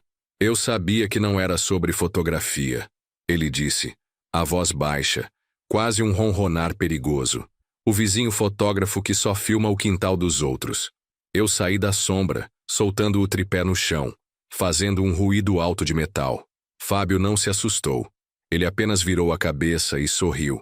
Um sorriso vazio e calculista. Você não me viu, Fábio. Eu estava no anexo, mais cedo. Eu vi a sua caligrafia. O seu pequeno livro negro de planos. Eu abri a pasta e joguei o caderno de capa dura sobre a mesa, perto do dinheiro. Fábio olhou para o caderno e para as notas espalhadas. A máscara de cordialidade caiu. Seus olhos ficaram duros. Você é um intruso, Roberto. Sempre foi, ele disse, caminhando lentamente até a mesa. Ele colocou as mãos em cada lado da pilha de dinheiro, reivindicando o território. Vim aqui para fazer uma proposta de cavalheiros, antes que você faça alguma burrice legalista que nos custe a todos. Não há nada de cavalheiro em usar o meu filho como garantia para um agiota. Eu rosnei, sentindo o calor subir ao meu rosto. Fábio deu de ombros, sem se abalar. Negócios são negócios. Valério é um exagero teatral, mas ele garante a urgência que eu preciso. Fátima é previsível. Ela se livraria do imóvel para proteger o filho. Você não teria percebido nada se não fosse por essa fixação doentia que você tem. Ele pegou a maior pilha de notas. Olhe, eu sei o que você está fazendo. Você acha que está voltando como o Salvador, mas você só está aqui para limpar o seu nome. Você quer provar a Rodrigo que não é o covarde que ele imagina, certo? Eu fiquei em silêncio, deixando a acusação pairar no ar. Fábio usou o gancho. Eu vou te dar a chance de limpar o seu nome. Saia da cidade, vá embora para sempre. Eu assumo a responsabilidade por esta bagunça e garanto que Fátima e Rodrigo fiquem em paz. Como prova da minha boa vontade, eu te dou 150 mil reais em espécie. Dinheiro limpo, para você sumir da vida deles de vez. É mais do que a sua antiga empresa valeria. Ele pegou os maços de notas, segurando-os estendidos em minha direção. Um suborno para comprar minha ausência definitiva. A oferta era fria, silenciosa e humilhante. Ele estava me tratando como um mercenário de aluguel, um problema que poderia ser resolvido com uma transação. Eu olhei para o dinheiro e depois para Fábio. O valor era mais do que a dívida de Valério. Era um pagamento pela minha alma. Aceitar seria confirmar a Rodrigo que toda a minha vida era negociável, que minha paternidade era uma falha financeira. Lembrei-me do que Patrícia dissera. Ele odeia o pai que ele inventou para si. E que eu não podia mais ser o fantasma que fugia das ameaças. Obrigado pela oferta, Fábio, eu disse, com uma calma que me surpreendeu. Mas eu já estou bem servido. Eu tenho dinheiro suficiente para comprar a sua dívida e ainda alugar o seu silêncio. Eu peguei os R$ 22.000 separados e os coloquei no bolso da jaqueta, olhando diretamente para ele. Você entendeu errado, continuei. Eu não voltei para reaver o que é meu. Voltei para proteger o meu filho. Você usou o meu silêncio, a minha covardia de 25 anos atrás, para se infiltrar na minha família. Você está construindo uma casa na árvore sobre a ruína que você está prestes a causar. Fábio riu, um som sem alegria. E o que você vai fazer, Roberto? Denunciar o seu filho à polícia? Contar a Fátima que o marido dela é um vigarista endividado? Você acha que eles vão correr para te abraçar? Eles vão te culpar pelo caos que você trouxe de volta. Eles não precisam me abraçar. Eles precisam estar vivos e seguros. Respondi, pegando o caderno dele e colocando-o firmemente dentro da minha pasta. Eu estou indo resolver a sua dívida com Valério agora. Não por você, para garantir que ele nunca mais se aproxime daquela casa. O sorriso de Fábio sumiu. Ele entendeu que eu estava roubando o controle. Você é louco. Você não sabe com quem está lidando, ele sibilou. Valério não aceita estranhos. Se você se meter nisso, ele pode te dar o que você mereceu 25 anos atrás. Talvez, eu disse, caminhando em direção à porta. Mas o fato é, quando eu voltar, a ameaça de Valério terá acabado. E você não terá mais nenhuma alavanca sobre Fátima. Eu vou limpar a sua sujeira. E em troca, você fará as malas. Se eu te encontrar em Minas amanhã de manhã, vou entregar este caderno para Fátima e Rodrigo. E eu garanto que nem a polícia, nem Valério terão piedade de você. Abri a porta, deixando que a luz fraca da noite entrasse. Eu te dou 12 horas, Fábio. Depois disso, você vai ter que explicar ao Valério por que a sua garantia desapareceu. Ou explicar a Fátima por que ela e o filho estão na rua. Saí do galpão e fechei a porta. Não olhei para trás. Eu não precisava da resposta dele. A fúria silenciosa em seus olhos era o suficiente. Eu entrei no carro colocando a pasta no banco do passageiro. O motor ligou com um rugido seco. A humilhação de Fábio era um pequeno prazer. A missão era a proteção de Rodrigo. Eu estava prestes a dirigir para o lado mais sombrio do interior de Minas. Eu estava indo resgatar meu filho da ameaça que eu havia trazido de volta, mas que agora estava amplificada pela traição de Fábio. Eu estava indo ao encontro do perigo que me fez fugir. O plano era pagar Valério, intimidá-lo a desaparecer e então voltar ao amanhecer para a Casa Amarela. Mas o caminho até Valério era sinuoso e perigoso, e o fato de Fábio estar solto na noite era uma variável incontrolável. Eu tinha 1 hora e 40 minutos de estrada até a fazenda. Eu precisava ser rápido e brutalmente eficiente. Se eu falhasse, tudo estaria perdido. Eu acelerava o carro, sentindo o peso da minha nova e perigosa responsabilidade. E Fábio estava livre, com R$ 128.000 do meu dinheiro, e um motivo urgente para me impedir de chegar ao meu destino. Eu só rezava para que ele não agisse antes de eu voltar. A guerra havia se tornado real, e a primeira batalha era pela minha própria sobrevivência. O resgate de Rodrigo dependia disso.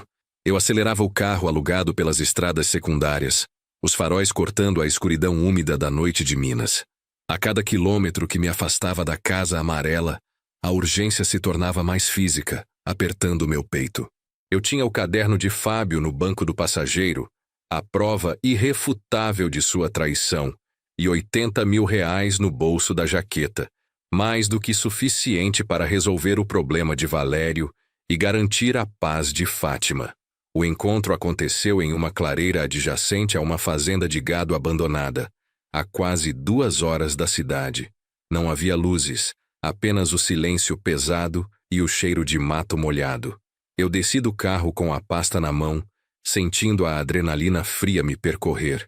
Valério era exatamente como o capanga que havia pisado no pulso de Fábio.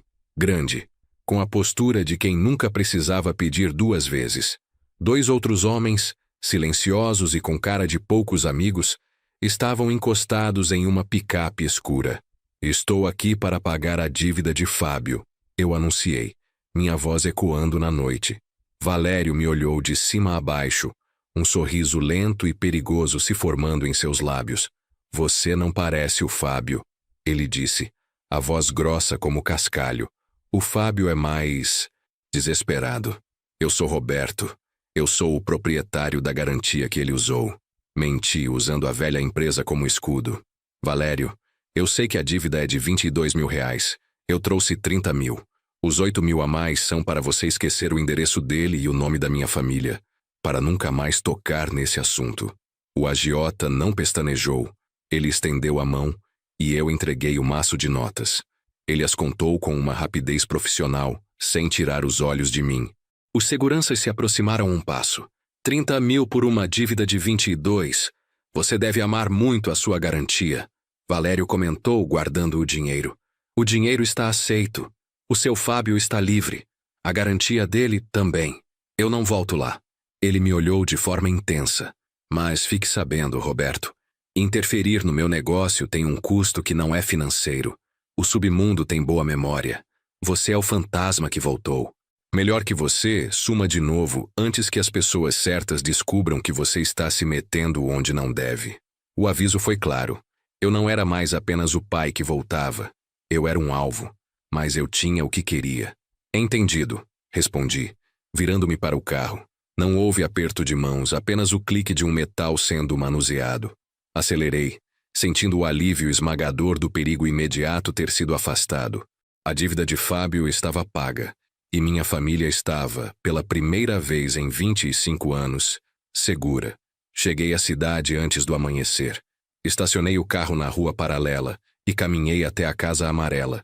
O caderno de Fábio na pasta de couro, minha arma final. Entrei sorrateiramente no galpão. Fábio estava lá, sentado na minha cadeira de vigilância, a cabeça enterrada nas mãos, rodeado pelo dinheiro que eu havia deixado. Ele estava exausto e derrotado. Valério não vai incomodar mais Fátima ou Rodrigo, eu anunciei, a voz rouca pelo cansaço.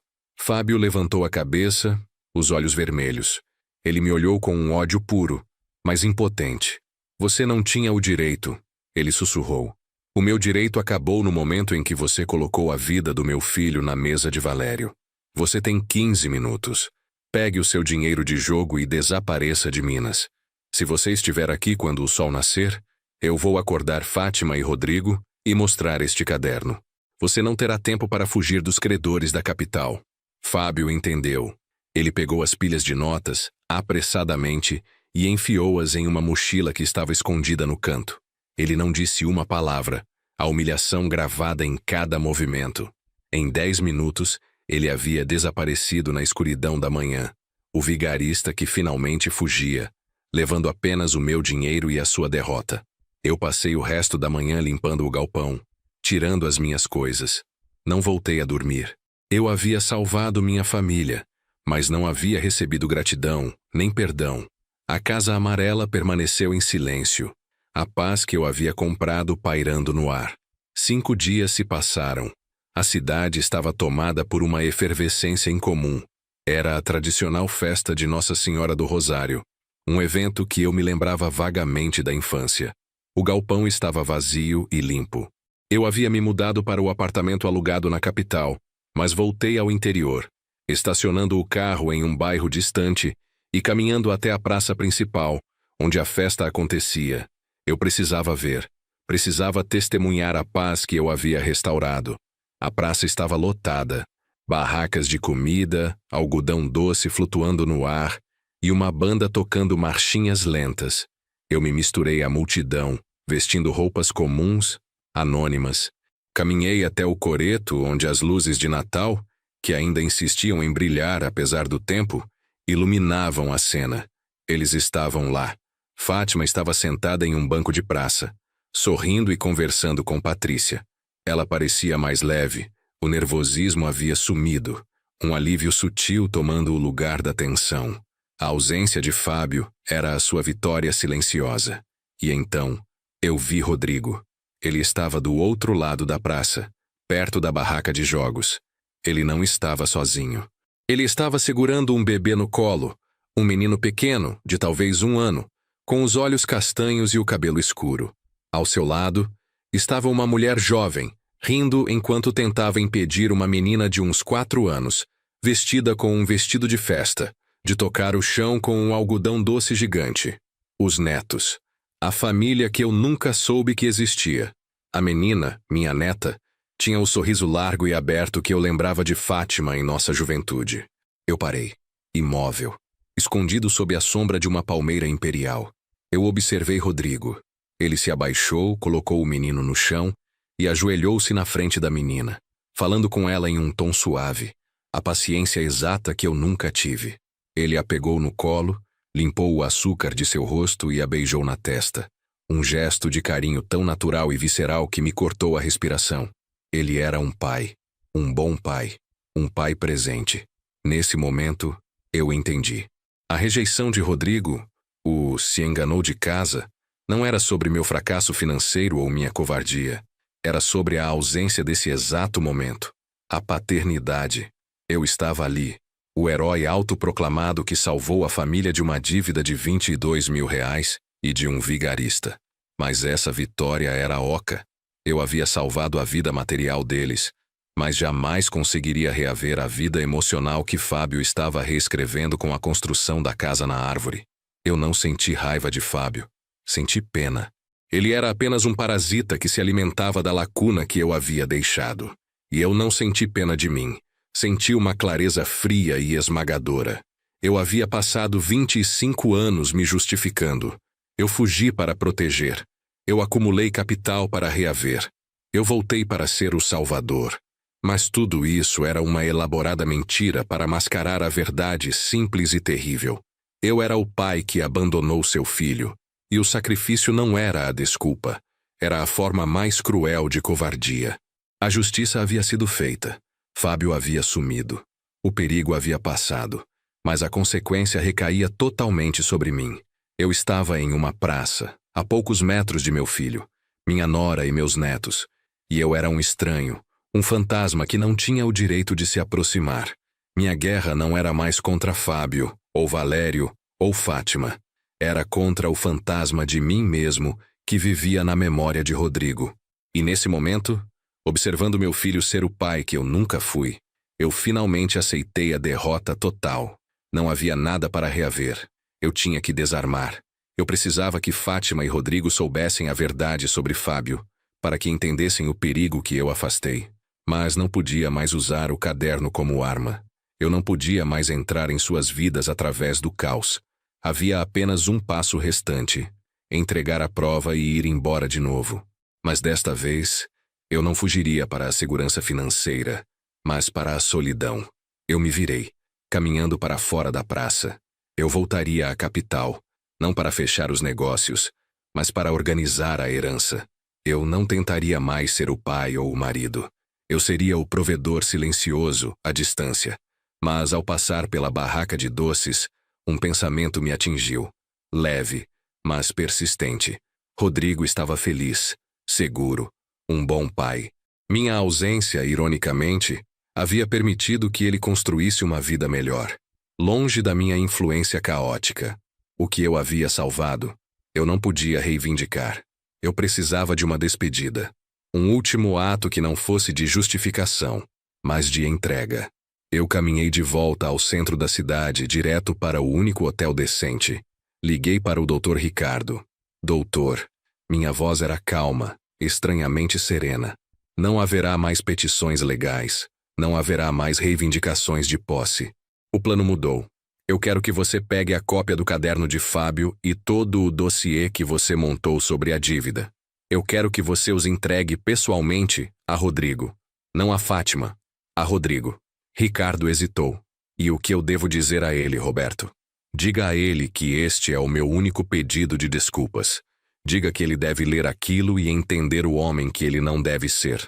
E diga a ele que o verdadeiro sacrifício não foi a ausência, mas a incapacidade de voltar antes que o silêncio se tornasse a sua única verdade.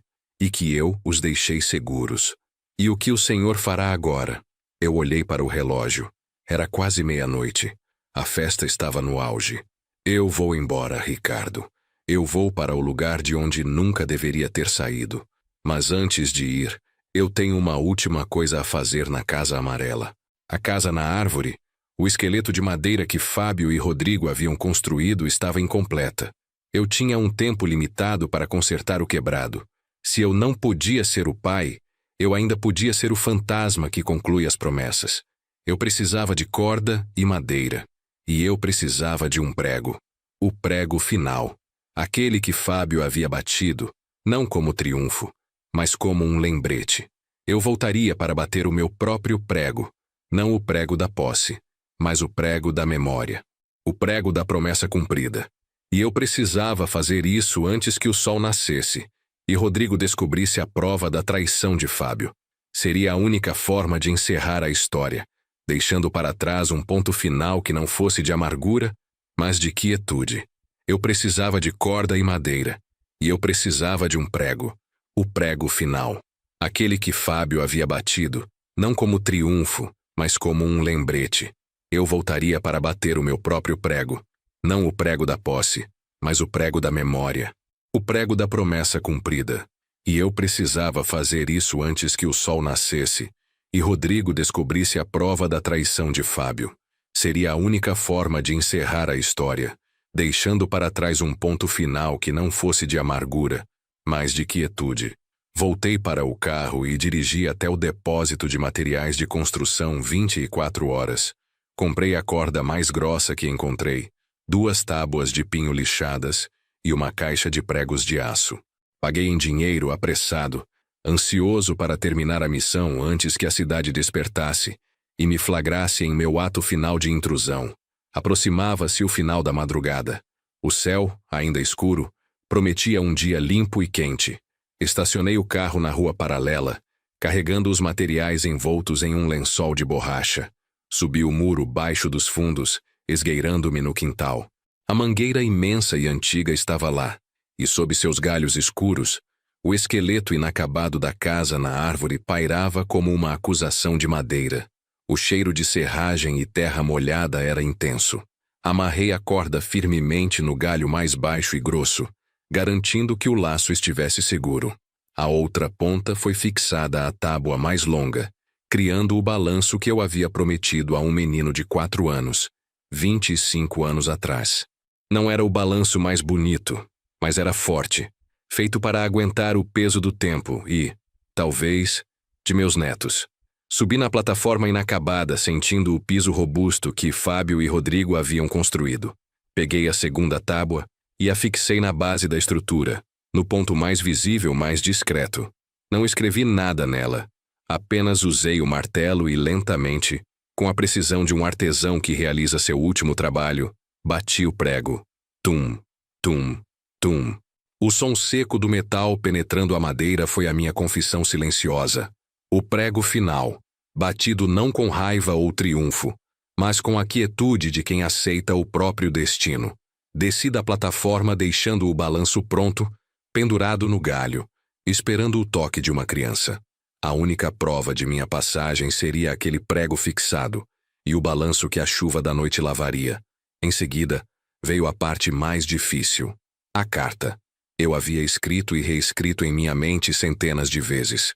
Sentado no degrau da varanda, sob a escuridão protetora, tirei um bloco de notas simples e uma caneta. Eu não tentaria justificar o sacrifício financeiro. Eu falaria apenas com o pai. Rodrigo, a verdade não se importa com a sua dor ou a minha covardia. Ela só existe. Eu fugi de agiotas 25 anos atrás. Eu estava aterrorizado com a violência que podia atingir sua mãe e você. Eu pedi a ela que contasse que eu tinha ido trabalhar longe, mas eu não liguei, não escrevi, não voltei. Não porque eu não o amasse, mas porque eu era um covarde. Aquele medo me roubou a coragem de ser o pai que fica. Você pensou com razão que eu havia o trocado por uma vida melhor. É por isso que você disse, se enganou de casa. Essa é a ferida que eu causei e ela não pode ser curada com dinheiro. Eu tentei voltar como salvador, mas o único perigo que eu afastei foi aquele que Fábio, o construtor da sua casa na árvore, trouxe para vocês. Ele foi embora. Você está seguro. Sua mãe está segura. A prova está com o Dr. Ricardo. Leia e saiba que este é o meu único pedido de desculpas. A incapacidade de voltar antes que o silêncio se tornasse a sua única verdade. Eu amo você. Eu não sou um fantasma. Eu sou um homem que cometeu um erro terrível e que está indo embora para não mais incomodar a paz que eu ajudei a restaurar. Roberto. Li a carta uma única vez. Era curta, brutalmente honesta e, pela primeira vez, desarmada. Dobrei-a cuidadosamente e caminhei até a caixa de correio da Casa Amarela. O pequeno portão de ferro rangeu levemente sob meu toque. Abri a portinhola do correio e deslizei a carta para dentro. Ela deslizou até o fundo. Um som suave e final. Deixei a Casa Amarela para trás e caminhei de volta ao meu carro. Eu não me virei. Não olhei para o balanço recém-instalado, nem para o prego no esqueleto da casa na árvore. Eu havia cumprido minha promessa de 25 anos, não com alegria, mas com a dor da reparação tardia. Acelerei para fora da cidade. O sol começava a nascer, pintando o céu mineiro de dourado. Eu estava partindo, mas desta vez, a fuga era consciente e definitiva. Cheguei ao meu apartamento alugado na capital. Não dormi. Esperei. Esperei que Dr. Ricardo entregasse o dossiê, a cópia do caderno de Fábio e a prova da dívida de Valério, a Rodrigo. Esperei que a carta fosse lida. Às 2 horas da tarde o celular tocou. Era Dr. Ricardo. Roberto, entreguei o material. Eu disse a Rodrigo exatamente o que o senhor pediu. A princípio ele estava zangado, dizendo que era mais uma de suas táticas de assédio. Prendi a respiração. E depois? Ele não abriu o caderno na minha frente, mas eu o vi. Ele estava lendo uma carta simples, sem envelope. Vi que ele estava tremendo. E Roberto, ele chorou. Ele não chorou de raiva. Ele chorou de um jeito desolado. Ele me dispensou e correu para dentro de casa. O alívio foi físico, quase me fazendo cair da cadeira. Aquele choro era a prova de que eu havia perfurado a muralha de gelo. Rodrigo não estava mais no controle da sua narrativa, mas Ricardo não parou por aí. 8 minutos depois, o telefone do meu escritório tocou. Era Patrícia, a vizinha que o senhor mencionou. Patrícia? Por que ela ligaria para você? Ela não me ligou, Roberto. Ela ligou para o meu contato na cidade, o investigador. Ela estava muito preocupada. Ela disse que viu Rodrigo sair de casa com o rosto inchado. Ele não foi para o trabalho. Ele correu para a casa dela. A imagem veio à minha mente com a força de uma revelação. Rodrigo, o homem que havia construído uma vida sobre a fundação de meu abandono, estava finalmente quebrado. Ele não procurou a mãe, a vítima direta. Ele procurou Patrícia, a guardiã das memórias da vizinhança, a única testemunha de sua infância. Ele precisava de alguém para confirmar a história que eu havia confessado. O que ele disse a ela? Perguntei, a voz embargada. Ela não detalhou, mas ele perguntou repetidamente.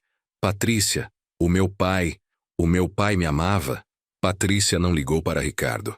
Ela ligou para o investigador, contando a ele o ponto de ruptura. Ela estava, de certa forma, me dando a última e mais crucial informação. Eu havia conseguido. O silêncio estava quebrado, a verdade estava plantada, e a história de Rodrigo sobre si mesmo estava em colapso. Meu filho não me via mais como o vilão que voltou para extorquir. Ele me via como o homem assustado que fugiu, mas que, no final, voltou para proteger. Obrigado, Ricardo, eu disse, desligando o telefone. A guerra havia terminado. Eu havia perdido a família, mas havia resgatado a verdade e garantido a segurança deles. Eu estava sentado sozinho em um quarto de hotel, Mas pela primeira vez em 25 anos, eu não me sentia mais um covarde. Eu tinha que deixar tudo em ordem. O meu testamento, já preparado, seria alterado.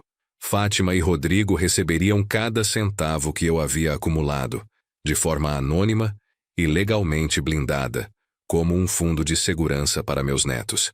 Eu estava pronto para partir para o meu exílio autoimposto, de volta aos canteiros de obra, onde a única coisa que importava era o trabalho físico e o silêncio.